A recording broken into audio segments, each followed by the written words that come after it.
کیونکہ وقت بہت کم ہے.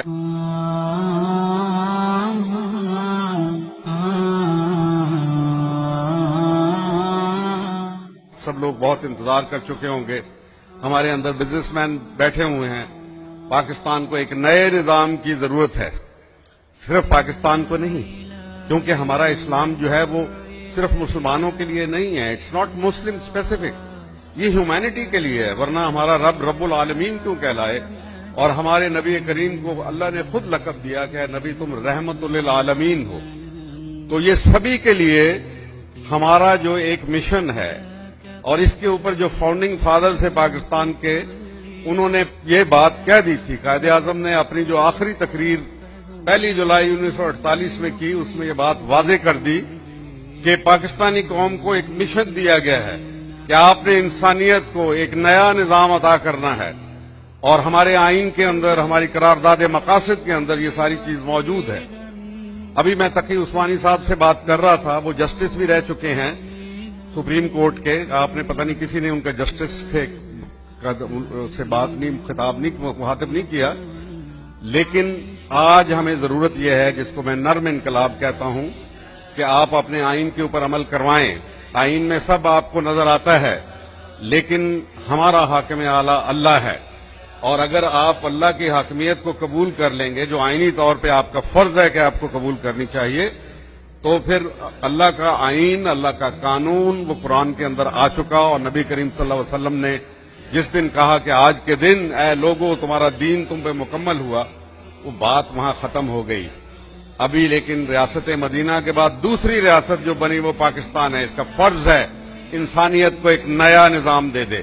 پاکستان کا آئین واحد آئین ہے دنیا کے اندر جو کہتا ہے کہ انسانیت کی فلاح بہبود, اس کے امن اور اس کی خوشحالی کے لیے, اس کی خوشی کے لیے آپ نے کام کرنا ہے. کتنی بڑی بات ہے. کسی دنیا کا آئین یہ نہیں کہتا. امریکن کی خوشی کے لیے کرتے ہیں, برطانوی کے لیے کرتے ہیں, انڈینز اپنے ان کی خوشی کے لیے, لیکن ہم انسانیت کے لیے کرتے ہیں. لہذا یہ وہ چیز ہے جس کے بارے میں اگر آج کر کے دکھا دیں تو پھر اللہ تعالیٰ ہم پہ مہربان بھی ہو جائے گا. اور پھر علامہ اقبال نے اس کے لیے کہا تھا کہ ہفت کشور جس سے ہوں تسخیر بے تیغو تفنگ, تو اگر سمجھے تو تیرے پاس وہ سامان بھی ہے. یعنی مثال پیش کر دے. لیکن کون مثال پیش کرے گا؟ قیادت کے اس فقدان میں, اس جہاں پہ اتنی مایوسی اور نا امیدی کی فضا ہو کہ غالب کا وہ مجھے یاد آ گیا شعر کہ سنبھلنے دے ارے اے نا امیدی, کیا قیامت ہے کہ دامان خیال یار چھوٹا جائے ہے مجھ سے. یعنی انتہا ہے نا امیدی کے. لیکن مسلمان کے لیے نا امیدی گناہ ہے. ہماری امید قائم ہے. اللہ تعالیٰ ہم پہ مہربان ہے. تاریخ نے ایک نئی کروٹ لے لی ہے. جو متحارب نظام تھے وہ سارے ڈوب گئے, اور اتفاق سے ہماری دہلیز کے اوپر ڈی گئے. ہمارے بالکل سامنے ساتھ والے ملک میں, افغانستان کے اندر, یہ دونوں نظام شکست کھا گئے. اور جو میدان شکست میں شکست ہو جاتی ہے, اس کے جبڑوں میں سے, شکست کے جبڑوں میں سے آپ فتح نہیں نکال سکتے. مغرب اب اس کے اندر سے فتح نکالنے کی کوشش کر رہا ہے, ہمیں لڑا کے, ایک دوسرے کے ساتھ لڑا کے. میں اس کے اوپر بڑی تفصیل میں جا سکتا ہوں, لیکن میں یہ نہیں کہہ رہا. صرف جو ان کا سب سے بڑا گرو ہے, انٹلیکچوئل بھی اور یہودیوں کا سب سے بڑا رہنما, ہنری کسنجر کی نئی کتاب آئی ہے حال ہی میں, کچھ 4 مہینے پہلے, یہاں نہیں ملتی, میں کہ امریکہ سے مجھے ایک دوست نے بھجوائی. وہ کہتا ہے, اس کے کتاب کا نام ہے دی ورلڈ آرڈر. اب وہ کہتا ہے اسلام کو اور کنفیوشس چائنا کے لیے کہتے ہیں نا, کہ اس کی سویلائزیشن کو شامل کیے بغیر تمہارا نیا ورلڈ آرڈر تعمیر ہی نہیں ہو سکتا. یہ ورلڈ آرڈر نہیں ہے, یہ ڈس آرڈر ہے. وہ کہہ رہا ہے کہ یہ ڈس آرڈر ہے, اور ہم دیکھ رہے ہیں, اس کی نشانیاں دیکھ رہے ہیں. لہذا پاکستان کا وقت آ گیا. ابھی کسی کو نا امید نہیں ہونا چاہیے, بالکل مایوس نہ ہوں. اگر ہم اس وقت شکار ہو رہے ہیں, ہر طرف سے تیر و تفنگ ہمارے پہ چلائے جا رہے ہیں, تو اس کا یہ مطلب ہے کہ ہم کامیاب ہو رہے ہیں, کیونکہ ہمارا وقت آ گیا ہے. اور جس کا وقت آ جائے, وہ کہتے ہیں کہ nothing is stronger than the idea whose time has come. ہر زمان و مکان ایک خیال کے تحت چلتی ہے, ایک خیال جو برتر نظریہ ہوتا ہے کسی زمانے کا. آج دنیا میں کوئی برتر نظریہ نہیں ہے. اس برتر نظریہ کا نام اسلام ہے, اور اس کی وارث ریاست جو ہے وہ پاکستان ہے، یہ اس کے لیے آئی ہے۔ لہذا پاکستان نے آگے جانا ہے، آگے ہی جانا ہے اور آگے ہی چلتا رہے گا۔ پاکستانی نوجوانوں کے لیے جو یہاں بیٹھے ہوئے ہیں اور جو سن رہے ہیں، میں یہ آپ کو خوشخبری دینا چاہتا ہوں کہ اللہ تعالیٰ نے آپ کو قیادت کے لیے چن لیا ہے، لیکن آپ کو اپنے اندر کو، ضمیر کو صاف کرنا پڑے گا، آپ کو اپنا کردار سازی کرنی پڑے گی۔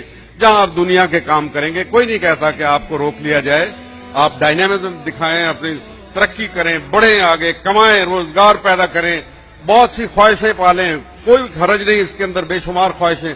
لیکن میں بہت سی اور باتیں کرنا چاہتا تھا لیکن وقت کم ہے، تو میں صرف اس دعا کے ساتھ جو علامہ کی ایک دعا تھی کہ تیری خودی میں اگر انقلاب ہو پیدا، عجب نہیں ہے کہ یہ چار سو بدل جائے، تیری خودی میں اگر انقلاب ہو پیدا، عجب نہیں ہے کہ یہ چار سو بدل جائے، اور تیری دعا ہے کہ ہو آرزو تیری پوری، میری دعا ہے تیری آرزو بدل جائے۔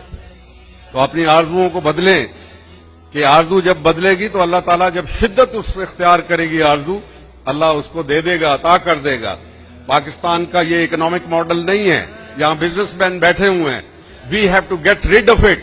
مارکیٹ اکانومی، مارکیٹ کیپٹلزم ہے، یہ ایکسپلائٹیشن ہے، ہمیں اس کو فارغ کرنا ہے۔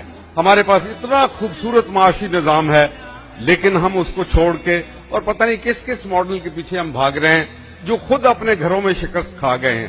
مغربی جمہوریت سے ہم تنگ آ گئے، عاجز آ گئے، اور جہاں تک قرضوں کا تعلق ہے، جو ہمیں بوجھ ڈلا ہوا ہے، ان کو کہو جاؤ، یہ قرضے نہ ہمارے پہ خرچ کیے گئے، نہ ہم سے پوچھ کے لیے گئے، اور نہ ہمارے پہ سخت ہے، بھاگ جاؤ یہاں سے۔